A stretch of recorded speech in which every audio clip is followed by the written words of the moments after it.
informativo especial desde la Filben en su 21ª edición, y nos encontramos con dos invitados súper especiales. Bueno, primero con Daniel Marín, mi amigo e invitado de el programa de cine, sí, Modo Cine Venezuela. Y yo, Teresa Aquiles, quien les habla desde el programa Pincel Digital de la Fundación Museos Nacionales. Bueno, nuestros invitados, sin más, el profesor Esteban Emilio Mosolli, el homenajeado, un maestro antropólogo, políglota, y hay demasiadas cosas que es Esteban Emilio, y el profesor o el maestro también Benito Iradi, otro gran escritor, los dos grandes escritores, ex viceministro de Cultura, presidente del Centro de Diversidad Cultural, representante ante la UNESCO de nuestro patrimonio, y él es quien nos ha llevado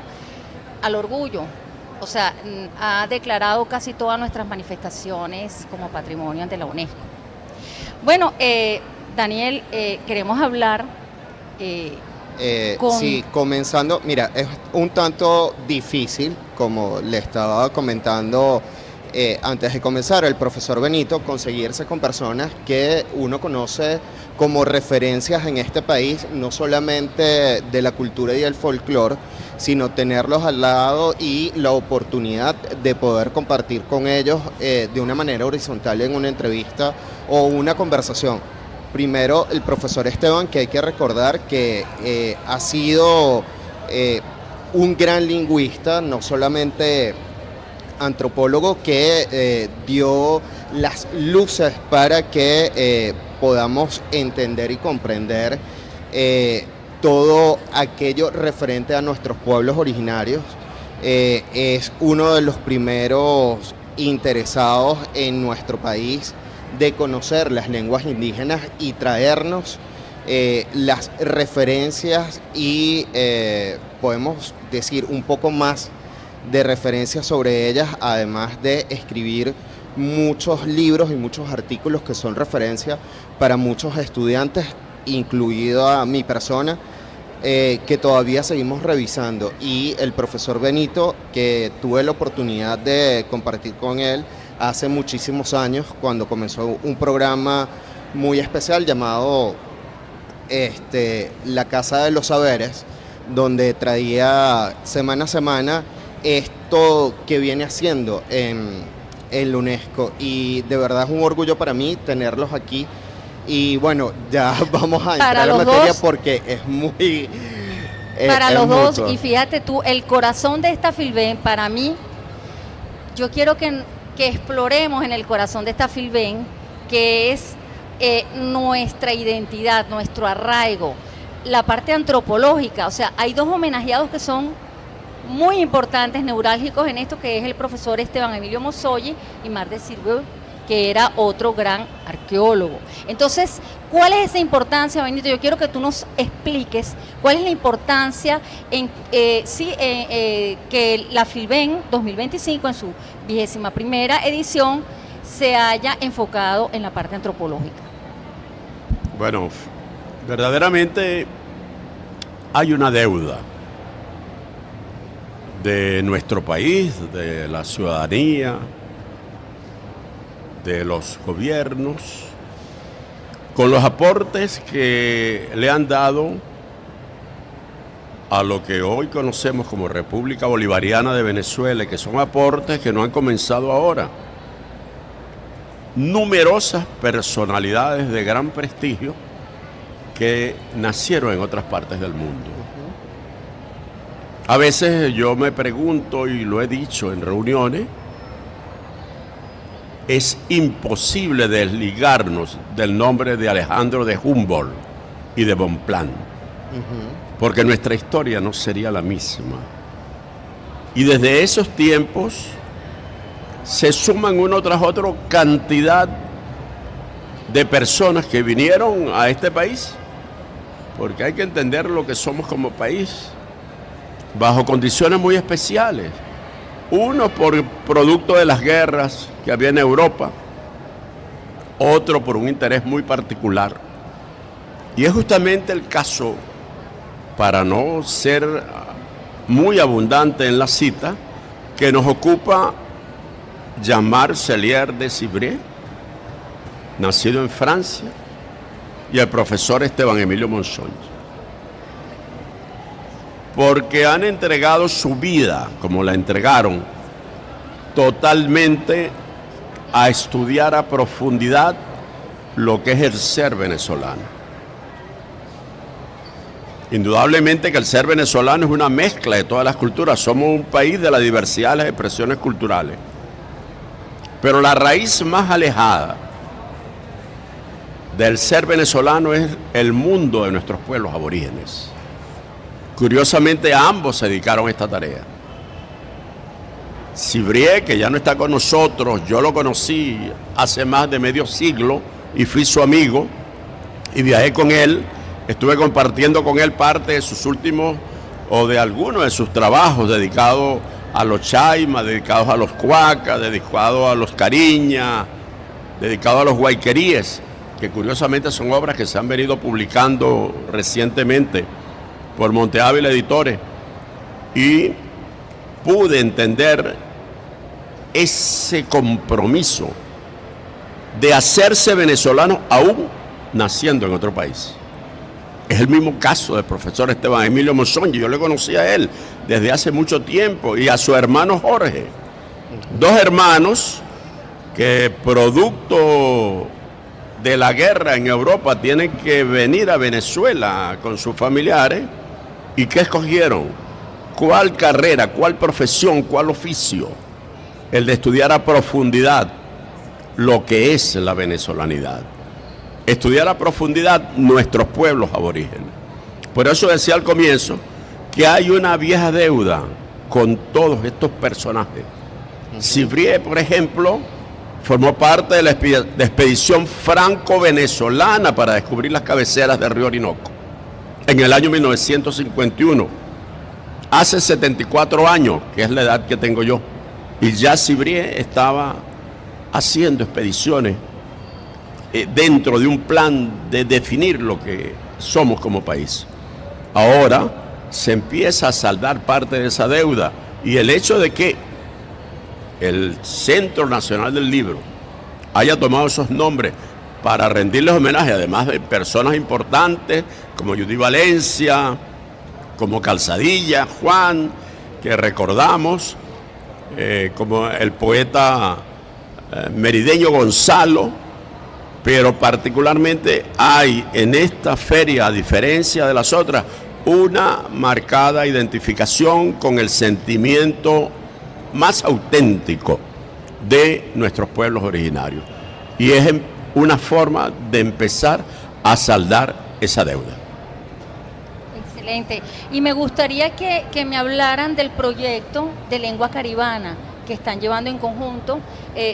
Profesor, me gustaría que me hablara, tengo que hablarle así porque él no escucha muy bien, sobre el proyecto de lengua caribana que lleva adelante con el maestro Benito Iradi. Realmente esto, con todo lo que esto significa, y lo digo de todo corazón, que en la mejor forma posible, nos enorgullece porque se trata de retrotraer algo, de volver a poseer algo que aparentemente estaba totalmente perdido, o como mucha gente cree, ni siquiera había existido.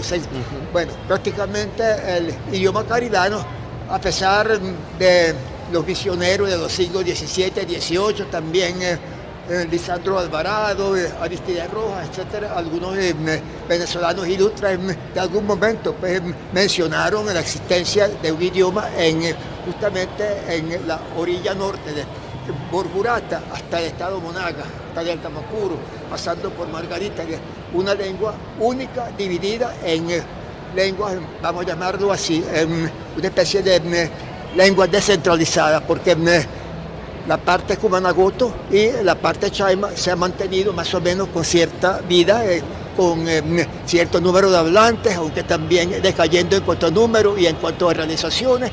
Sin embargo, pues existió todavía tenemos hablantes chaima, por ejemplo, de muy principio del siglo XX. Ahora, sin embargo, lo que es la parte de Caracas, lo que son los teques, los mariches, los quiriquires, etc., la gente pues, propiamente del centro del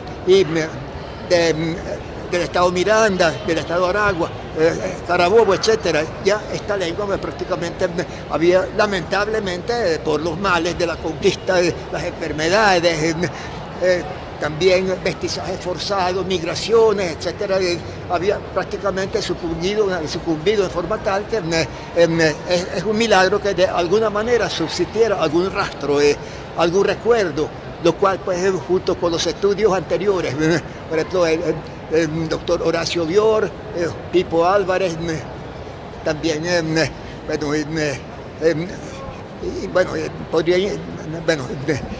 realmente el número. Bueno, entonces, realmente con todos esos elementos, esos textos, esas gramáticas que de una forma u otra están en nuestro poder, hemos logrado continuar, pues no solamente descifrando, sino creando textos nuevos, creando metodologías, una metodología de activación inmediata. Ayer demostramos con palpable y total éxito cómo esta metodología existe. Aquí un número más o menos elevado de conocedores de lo que es la cultura indígena, o lo que queda de la cultura indígena en el centro de Venezuela, pues practicaron conmigo con unas oraciones seleccionadas y también con unos elementos que responden por la seriedad del estudio, que prácticamente en un par de semanas pues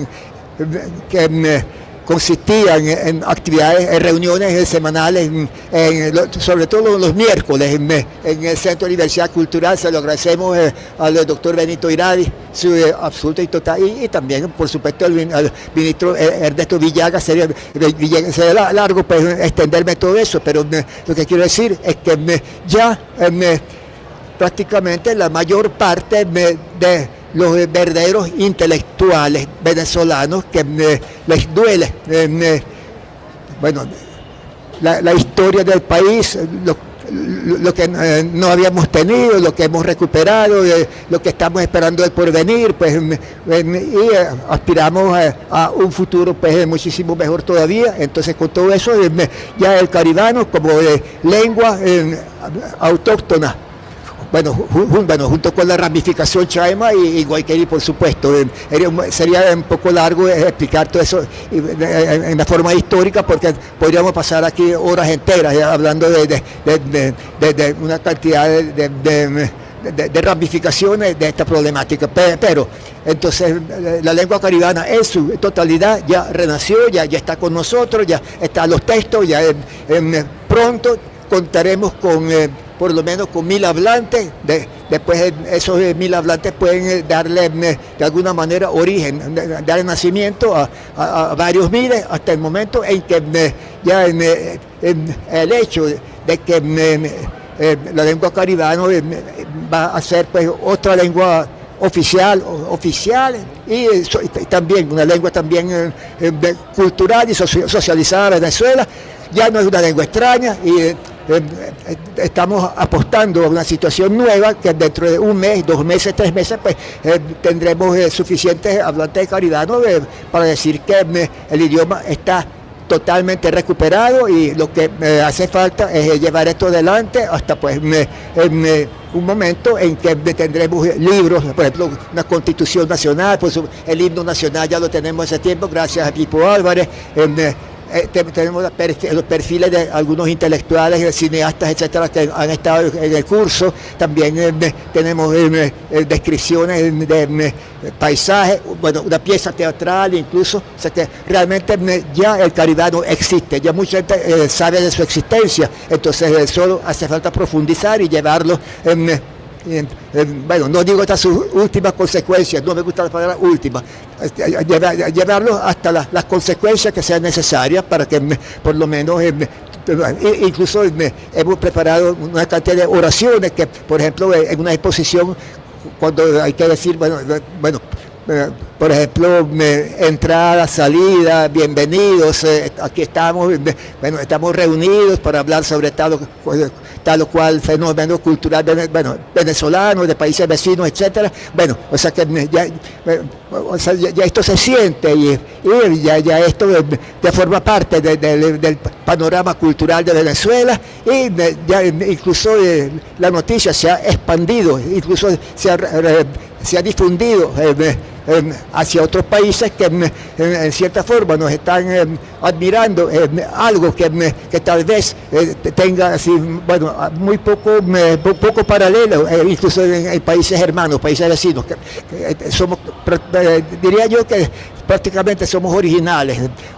Podría alargarme muchísimo, pero creo que más o menos ya ustedes han tomado el sentido de mis palabras, y también después de oír pues la magnífica introducción del doctor Iradi, pues, creo que ya bueno, ya estamos de alguna manera saldando la deuda con el gran cacique Guaycaipuro, con Palamacón y con Tamanaco, etcétera, que habían pasado durante muchos años como una resistencia indígena importante, pero no más allá de eso. Ahora sabemos que ellos han dejado elementos, y más que elementos, han dejado su idioma, gran parte de su cultura, y también anteriormente, durante muchos milenios, estos pueblos los pueblos caribes, los pueblos de Arahuaco, los pueblos tupí-guaraní, otros muchos pueblos que hicieron su vida en el mismo territorio actualmente venezolano, pues ya contaban con una cultura pues, mucho más compleja, muy digna, con muchos elementos materiales, no materiales, espirituales, históricos, etcétera, que nos deben enorgullecer, de manera tal que no solamente los pueblos del lado occidente del Pacífico, bueno, con todo el respeto por los incas, por los aztecas, por los mayas, etcétera, que también por el lado caribe, por el lado tupí-guaraní, desde el centro de Brasil, bueno, pasando por Paraguay, pasando por todo lo que, repito, lo que es el ala derecha del H, esa es una especie de H, como puente entre el lado Atlántico y Pacífico. El lado Pacífico era prácticamente como resistencia indígena, como culturas indígenas, valía por todo, aparentemente, y mientras estaba un poco lavando todo lo que significa el lado Atlántico. Ahora, bueno, sin dejar de apreciar en lo que vale en su totalidad todos los aportes del lado Pacífico, ahora estamos llegando a un equilibrio dinámico que nos permite ser un país milenario por los 4 costados. Si hubiera 100 costados, serían 100 costados. Pero ya Venezuela es un país con un larguísimo, amplio y muy interesante, un pasado presente y un presente futuro. Prácticamente tenemos ya una pancronía y una pantopía, todos los lugares y todos los tiempos dentro de lo que es la venezolaridad. Bueno, tal vez, bueno, como estoy emocionado, quisiera continuar eso, pero creo que por los momentos... Nos encanta su emoción, de verdad. Está muy bueno. Bueno, esta continuación va a durar un poco más, pero mientras tanto... Sí, nosotros queremos seguir conversando de la producción literaria que nos presenta tanto Benito Iradi como el profesor Mozoyi aquí en esta Feria Internacional del Libro en su edición 21ª. Pero antes, de verdad, muchísimas gracias, profesor Mozoyi, porque nos emociona este rescate, que lo dijo muchas veces, de muchas maneras, este rescate de este valor de las lenguas indígenas, de los valores indígenas, que por allí tienen un libro que dice que es un derecho que se ejerza, que la persona hable su lengua, es un derecho. Tengo que mencionar también a la doctora Marie-Claude Müller, que también está con nosotros, por supuesto, y otras personas más, personalidades más. Y dentro de un mes, 2 meses, seremos muchísimos más todavía, cuantitativamente y también, por supuesto, cualitativamente, porque significa algo que nadie hubiera pensado ni supuesto hace 10, 20, 30 años, que un día como este vendría a nuestro, no solamente a nuestro conocimiento, sino a nuestra identidad compleja y múltiple. Exacto. Benito, antes de irnos al corte, que cuando regresemos quiero que ustedes hablen de la producción literaria. Me gustaría que me dijeras esquematizado los pasos, aunque ya lo dijo el maestro, de este proyecto tan importante de las lenguas caribanas.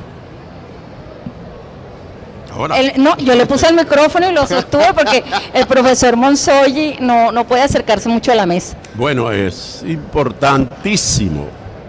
Incluso yo mismo estoy asombrado. Yo conozco a Monzoyi desde hace mucho tiempo y me ha tocado compartir con él. Quizás la mayoría de los venezolanos no lo saben. Es el más importante políglota de este país. Y yo creo que es un ejemplo para toda América Latina y el Caribe. En una ocasión yo estuve compartiendo con él en una conferencia que se dictó en la isla de Trinidad, si no recuerdo mal. Y una de las cosas que me asombró fue que nos encontramos allí con personas que hablaban distintas lenguas, que hablaban un papiamento, que hablaban el inglés, que hablaban lenguas propias de los pueblos procedentes de Asia. Y Monzoyi hizo una conferencia y en el desarrollo de la conferencia se dirigió a todos los presentes sabiendo que unos hablaban lenguas específicas y no se entendían, y fue una conferencia donde él la hizo a 3 o 4 lenguas. Es impresionante porque es el único venezolano vivo que tenemos en este momento que conoce todas las lenguas de todos los pueblos indígenas de este país y que ha creado métodos, y por eso la importancia del caribano, que permiten descifrar elementos clave para lo que él llama esos nidos lingüísticos que han estado dormidos por más de 200 años. Y es la experiencia. Esa experiencia que él está desarrollando desde el Centro de la Diversidad Cultural, nosotros la hemos llevado, porque estamos hablando del decenio de las lenguas indígenas, hasta finalizado esta década, hasta el 2030, estamos en el decenio de las lenguas indígenas, y fue uno de los proyectos que presentamos nosotros al Centro Regional para la Salvaguarda del Patrimonio Cultural Inmaterial de América Latina, que es un centro categoría 2 de la UNESCO. Todos los países, somos 19 países de América Latina, cada país tiene un proyecto, y el proyecto de Venezuela es justamente trabajar en la posibilidad de revitalizar esa lengua, el caribano. Yo mismo estoy asombrado de la experiencia, me he acercado en más de una ocasión al momento de las clases, y no deja de sorprenderme, y qué orgullo, ¿no?, que podamos nosotros descifrar esa historia de esos pueblos de los cuales no tenemos mayor referencia a partir de sus lenguas. Claro, profe, nos vamos a quedar con eso, vamos rápidamente al corte y a la vuelta continuamos hablando, ¿le parece? Excelente.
bienvenidos aquí a esta transmisión en conjunta entre Alba Ciudad 96.3 FM y los hermanos de Canal Cultura. Estamos compartiendo una tarde bien rica con dos invitados especiales. Y a ver, cuéntanos, retomando aquí, ¿qué vamos a empezar en esta segunda parte? Bueno, fíjate, Daniel, antes de que tú llegaras, yo estaba entrevistando a dos personas del pabellón infantil, Marta González y Eduani. Y ellos nos hablaban de las publicaciones originarias que le muestran a los niños. Y entonces yo quise traerlas. Y el profesor Esteban nos quiere leer específicamente una de ellas, que está en una lengua, profesor, Yanomami. Yo le voy a sostener el micrófono. Sí, primero en castellano para que escuche lo que quiere decir el cuento y de ahí paso a Yanomami. Primero, en tiempos de los antepasados, los Yanomami no tenían fuego porque solo Iwariwe, el espíritu ancestral de la baba, era quien lo tenía. Lo guardaba escondido debajo de su lengua y no dejaba que nadie lo tuviera. En aquel entonces los Yanomami comían todo crudo hasta la carne. Cuando cazaban, golpeaban con una piedra la carne de sus presos para ablandarla y dejarla limpia. Durante la época de las lluvias, los Yanomami no tenían cómo protegerse del frío, por eso le pedían a Iwariwe que liberara el fuego, pero nada, él no quería. Ahora en Yanomami, no pataputeje, Yanomami penekoa, wake tapono mihe, mori akuoma, koa wake re, tapono wei, Iwariwe, kamanu koa wake, hitepoma peyaka hushomi ha, wake no shi imapoma, uhuret, tehe Yanomami pene rie tepe wamahe yarope wamahe rie yaro pe niya peraihe tehe tepe yarumahe yahi pe kai patikamahe po opene yahi pene aha iye matamahene Yanomami pene koa wake tapono mihe pe pomope tehi maa tehe e wake aha pomahe Iwariwe iha wake humianomi. Excelente, excelente. Y gracias, Daniel, por recordarme que yo no nombré al Canal Cultura. Gracias de verdad. No, no te preocupes. Bueno, nosotros siempre estamos pendientes de eso. Además, qué honor escuchar un cuento indígena hablado, contado, la historia por una persona de las pocas que está de este lado de los criollos que sabe hablar Yanomami. Exactamente. Y habíamos quedado en que tanto Benito Iradi como el profesor Mozoyi nos iban a hablar de su producción literaria, tanto la que está en esta feria como en toda su producción literaria. Adelante, Benito, el micrófono es todo tuyo. Gracias, gracias.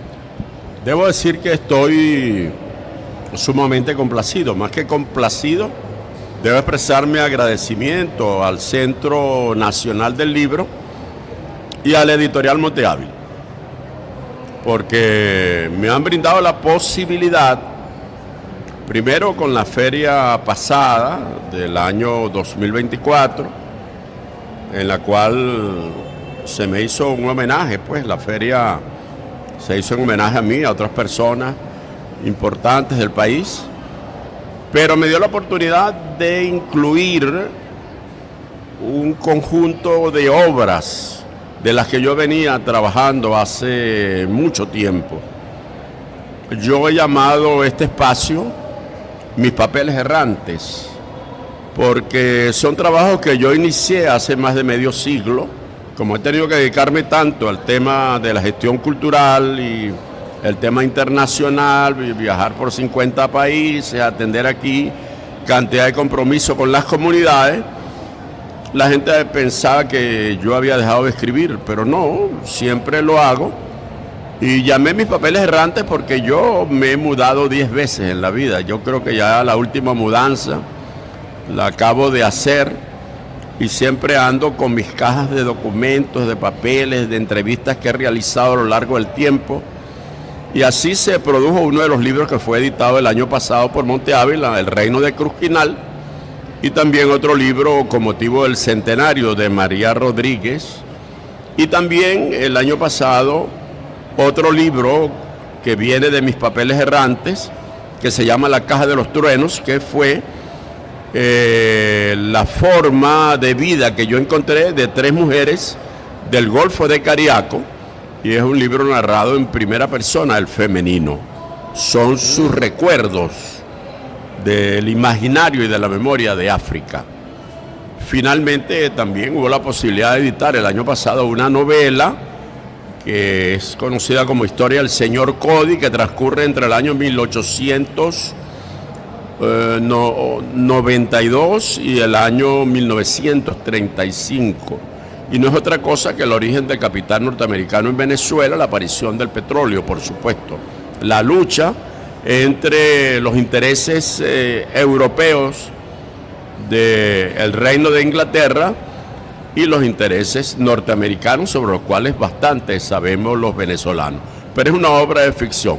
Este año me han brindado la oportunidad, que fue adelantada por Monte Ávila a través de una serie de entregas periódicas en su página web, de que continúe con mis papeles errantes. Y en este caso he traído, justamente se está presentando este día jueves a las 6 de la tarde, ese libro denominado Rómulo Gallegos y aquella generación del 28. Fueron entrevistas que yo le hice a una cantidad de personajes que asombrosamente me encontré en un momento de mi vida que habían fallecido todos. Gustavo Machado, Miguel Otero Silva, Isaac Pardo, para citar nombres, Lisa Gallegos, que fue la última hermana de Gallegos que vivió, y yo tuve oportunidad de entrevistarla cuando todavía el CELAR no era ese edificio, sino que el CELAR era la casa donde vivió Gallegos. Por allá por el año 1982 tuve la oportunidad de hacer esas entrevistas. Otros que están allí, ya yo cité a Luis Beltrán Prieto Figueroa, Luis Manuel Peñalver, en fin, no voy a extenderme por el tiempo, pero son 13 entrevistas, y de las 13 entrevistas yo luego incorporé 2 personajes que viven, uno de ellos Osvaldo Lares, que tiene 95 años y es muy conocido como investigador musical, fundador del grupo Con Venezuela, es arquitecto, pero esencialmente se ha dedicado a investigar la música nuestra. Y la otra persona bastante conocida por ser diputado ante la Asamblea Nacional y haber sido miembro de la Asamblea Nacional Constituyente, Noelí Pocaterra. Pero ¿qué pasa con Noelí, que va a estar presente en la presentación de ese libro? Que Noelí conoció a Gallegos cuando ya tenía 5 años, porque el padre de Noelí fue uno de esos hombres que llevó a Gallegos a La Guajira para que Gallegos conociera el terreno propicio para poder escribir esa novela sobre la misma tierra. Pero no solo eso, cuando Gallegos asciende a la presidencia de la República en el año 1948, y se hace en el nuevo Circo de Caracas la famosa fiesta de la tradición, allí vinieron los guayú con su yonna, que es su danza bien conocida, tradicional, y allí bailó Noelí Pocaterra cuando tenía 10 años. Ese libro es uno de los que se publica, son 13 entrevistas entre la generación del 28, porque realmente Gallegos formó a todos esos hombres. El único que no pude llegar a entrevistar, pero sin embargo conversé con él, pero había un problema de salud, fue Jóbito Villalba, de toda esa generación. El otro libro que se está publicando en esta feria se llama El País Profundo, de Barlovento. Fueron entrevistas que yo realicé, algunas de ellas hace 15 años, pero otras sí las he venido realizando en los 3 últimos años. Son 47 entrevistas para descubrir a profundidad desde un municipio de Barlovento, que es el municipio Acevedo, lo que significa ser barloventeño, las raíces indígenas, las raíces afrodescendientes. Me he encontrado con sorpresas porque fue un libro que yo quise trabajarlo desde el lado de las culturas vivas, pero me encontré con un profundo arraigo al espiritismo, a la espiritualidad, a la diversidad de religiones, y tuve que detenerme 3 años para poder culminar ese libro, que se presenta también en esta feria el día sábado 12 del presente mes. ¿A qué hora, Benito? ¿A qué hora, Benito? El día sábado a las 10 de la mañana viene una delegación de Barlovento de 140 personas. Van a venir todos los personajes que yo entrevisté, menos 3 de ellos que han fallecido, y van a traer una muestra de su orgullo identitario a través de los bandos y parrandas de los santos inocentes de Caucagua, pero también una recreación del significado que para ellos ha tenido el cacao. Y cuando hablamos del cacao, indudablemente hablamos de la herencia africana, porque justamente por esa razón fue que se trajeron esclavizados desde África para atender la multiplicidad de haciendas de esa región. Ya lo saben, Claro. sábado a las 10 de la mañana, que sabroso, ¿verdad? Yo no me lo voy a perder. Mira, nos estamos quedando sin tiempo, así que Pero yo quisiera rapidito que el profesor Mosolli nos hablara de su producción al literaria. menos un minuto para Profesor que- Mosolli, su producción literaria, que es muy interesante. Acá en Filben, el libro que bautizó.